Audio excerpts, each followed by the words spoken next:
Hey everybody, welcome to our first Sabbath night of 2020. No youth group tonight. Hopefully you have some time to watch this video and think a little bit more about the story that we've been studying this year.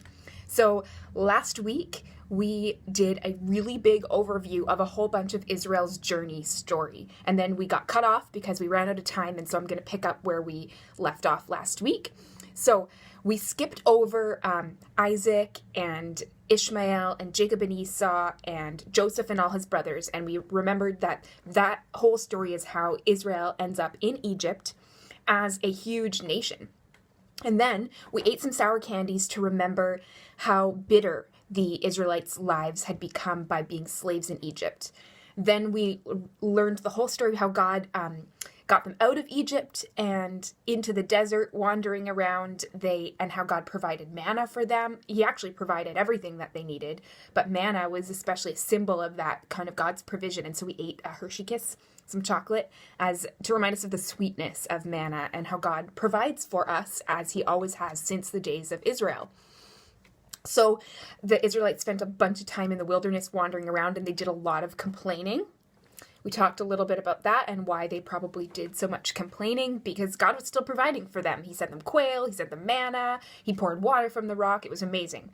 Then we talked about how God gave them laws, the 10 Commandments, to help guide their lives together, because we realized that they needed it. They were like really basic things that taught them how to have a healthy and good relationship with God and how to have a healthy and good relationship with their neighbor, each other. We read the Shema, the main Jewish law. It's known as Shema, which is in Deuteronomy chapter 6, verse 4-9. Hear, O Israel, the Lord our God, the Lord is one. Love the Lord your God with all your heart, soul, mind, and strength. That is like the core of Jewish faith and Israel's faith. Then we talked about how Israel started making idols. They made the golden calf, and then God had to give them a new set of the 10 Commandments. And then they got really close to the promised land, but God wouldn't let any of them in except Caleb. He was awesome. God liked him a lot. So they had to wait and wander some more until everybody died, and it was a whole new generation, and then God allowed them to enter the promised land. They finally made it back into their homeland, the land that God had promised them to their ancestors a long time ago, and you can read more about this in Joshua chapter 21-23. Soon after that, guess what happens? Yep, they forget about God. Judges 21 verse 25 says, all the people did whatever seemed right in their own eyes.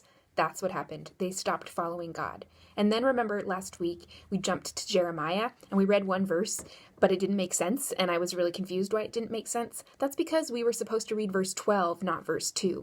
So Jeremiah 18 verse 12 says this, but the people replied, don't waste your breath. We will continue to live as we want to, stubbornly following our own evil desires.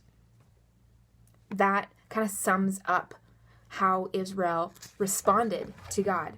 And so they began to walk away from God's protection.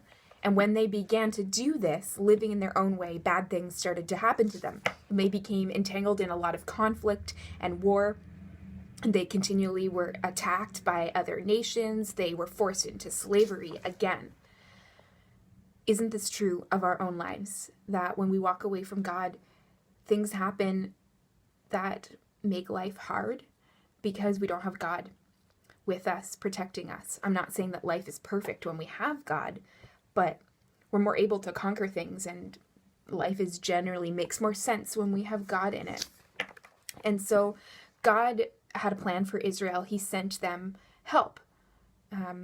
We know this as the Judges. So this is a whole book in the Bible called Judges. Whenever the Lord raised up a judge for them, he was with the judge and he saved them out of the hands of their enemies as long as the judge lived. For the Lord relented because of their groaning under those who oppressed and afflicted them. That's Judges 2, verse 18. And so basically what started happening is Israel got caught in this cycle, and it was a 4-stage sort of life cycle. Life would seem really good. There'd be no major conflicts, lots to eat, good health, lots of possessions. And then Israel would turn to their own ways, selfishness, greed, power, and control.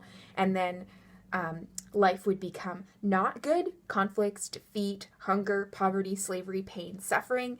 And so then they would turn back to God's ways praying, seek forgiveness, and live rightly. But then life would start to seem good again, and then they just go around this circle, and it kept happening and happening. I wonder if we have this own cycle in our own lives when life is good, and then we turn to our own ways, and then life becomes not so good, and then we turn back to God. So that might be something for you to reflect on tonight after we've gotten through this video. Just think about that and reflect on your own life. Maybe think about the things that are idols in your life, like the Israelites had idols that they worshipped instead of God. Or think about what it is that makes your life good and not feel connected to God. And then what it is that might prompt you to turn back to God and like rely on him and start praying again more. But not all hope was lost for Israel.